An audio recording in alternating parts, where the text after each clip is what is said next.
Howdy, everybody. Happy to be here, mainly to represent the non-medical sciences, the non-medical students, who engineers, right?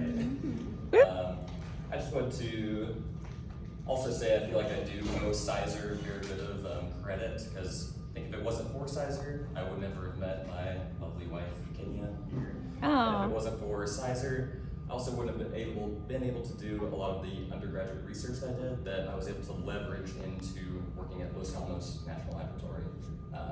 So if the name isn't familiar to you, Los Alamos is the primary nuclear weapons design facility of the United States. So it's an incredibly unique industry, as you can imagine, hell of a mission statement.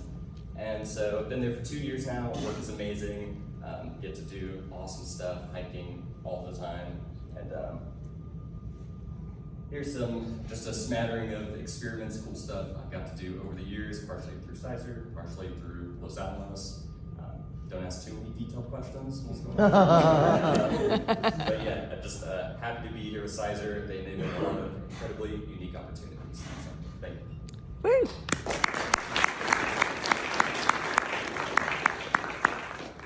Can you tell us more about the lovely dog in the first slide? The dog, our dog is a Great Pyrenees mix. She's incredibly awkward. She does not act like a dog at all. She acts more like a cat. This dog has traveled more than probably most humans have. She's been probably like 20 to 30 national parks now, all over the nation, because we drive everywhere that we go. So she's quite spoiled. We'll meet her tonight.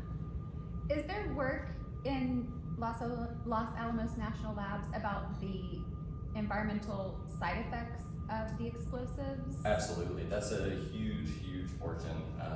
Through the 40s, 50s, 60s, the environment didn't exist. They were in wartime mode, so they just dumped everything around and did a lot of horrible stuff because of it. It wasn't until the 70s and 80s that they started realizing the effects, and especially in the 90s, that was a big change in the lab's structure, and environmental stewardship is one of the primary tenets in the labs now. So a lot of work is going into both remediation and also maintaining all of our future work, making sure nothing can possibly go wrong like that again.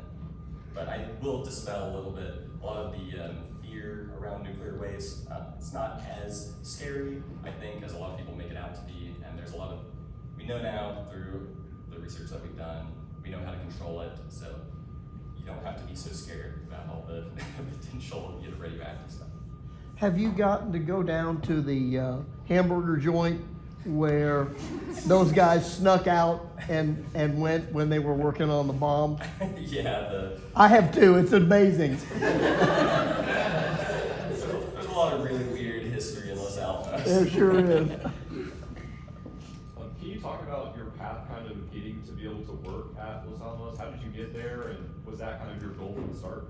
Yeah, I just sort of ended up at Los Alamos. I started mainly doing undergraduate research in Dr. Pantoya's lab. So she's the combustion lab. It's all thermites, so kind of explosive work, but a lot of defense nuclear stuff. Use the same diagnostics, you measure the same stuff, it's just applied to different end goals, right? So I was able to work in that lab for 4, 5, 6 years, do a lot of internships, Pacific Northwest National Labs, India, all over the place, and really I ended up at Los Alamos because I like the area. It's just it's northern New Mexico, right?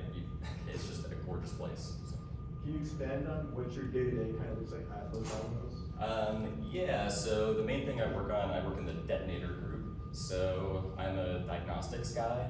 I basically work on developing new ways to measure explosives on extreme scales. So we do tests that are micron small, insanely small stuff with things going 5 kilometers a second, and you have to take high precision images. I also work on stuff where we're shooting thousands of detonators at once, thousands of pounds of explosives. So the scale is massive to small. So who knows what the hell that is going to look like. Never a dull moment. Yeah. Y'all watch Oppenheimer every Friday night? They had a free showing at the Los Alamos Theater for like months. Very proud.